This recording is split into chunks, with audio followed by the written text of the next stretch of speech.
Hi everyone, welcome. FPLMattDay here, and this is a short video on my FPL updates and key information during this international break, all ready for Game Week 5, which is in about a week and a half's time.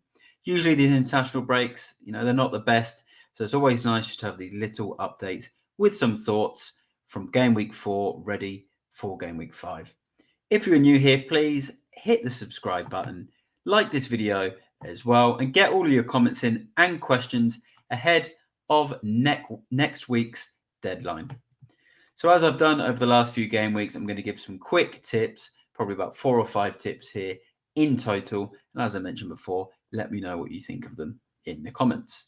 So the first one, observation, not just from game week 4, but from the last few game weeks, is consider selling Onana from Manchester United if he's your number one goalkeeper.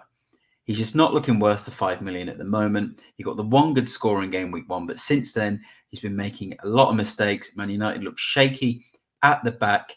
They've got Brighton at home in game week 5, followed by some potential good fixtures, but I just personally don't have the faith in their defence. There's plenty of more cheaper goalkeepers like Leno from Fulham that you could consider instead. So in that 4.5 and even 4 million range, Areola, Matt Turner, you could have a rotation of Matt Turner and Areola.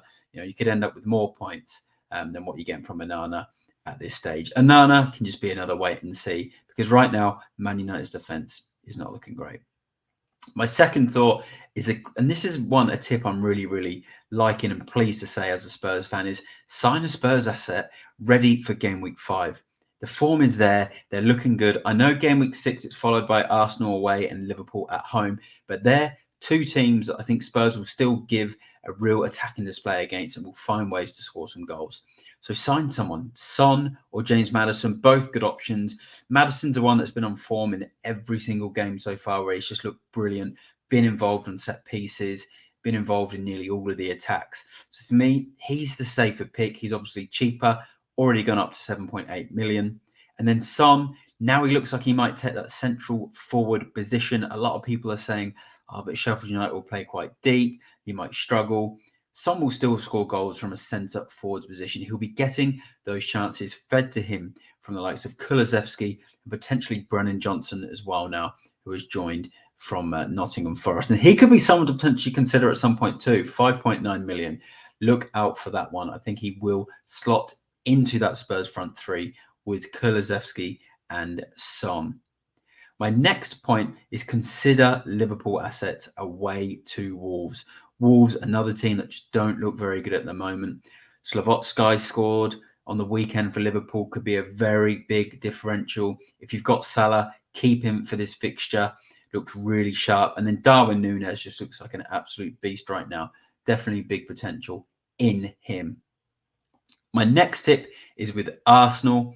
Few people are thinking about selling the likes of Saka. Hasn't quite lived up to, it's only an 8.6 million price tag right now, but it's not quite living up to it compared to some of these other assets, like the likes of Maddison. But keep him. Everton away in the next fixture.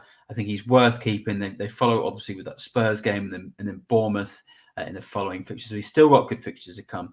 Consider keeping him. And also think about potentially Gabriel Jesus at some point as well. Scored off the bench against Man United, and he is going to come back into our minds at some stage.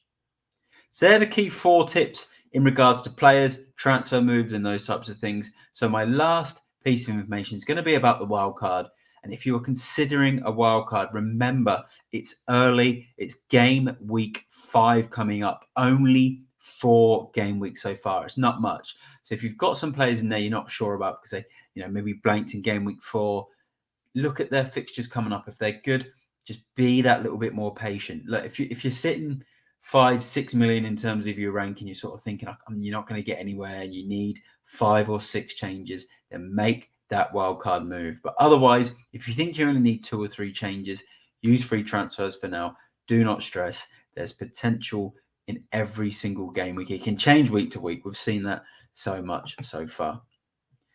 So there you have it. It was just a quick update just to go through some of my thoughts from game week 4 leading into game week 5, which you can have a think about already for this international break and game week 5 in a week and a half.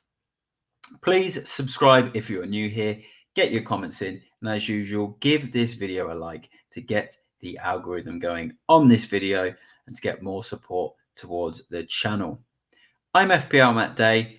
Thanks for watching. Bye for now and enjoy the international break. And I'll be back for plenty of content before game week 5.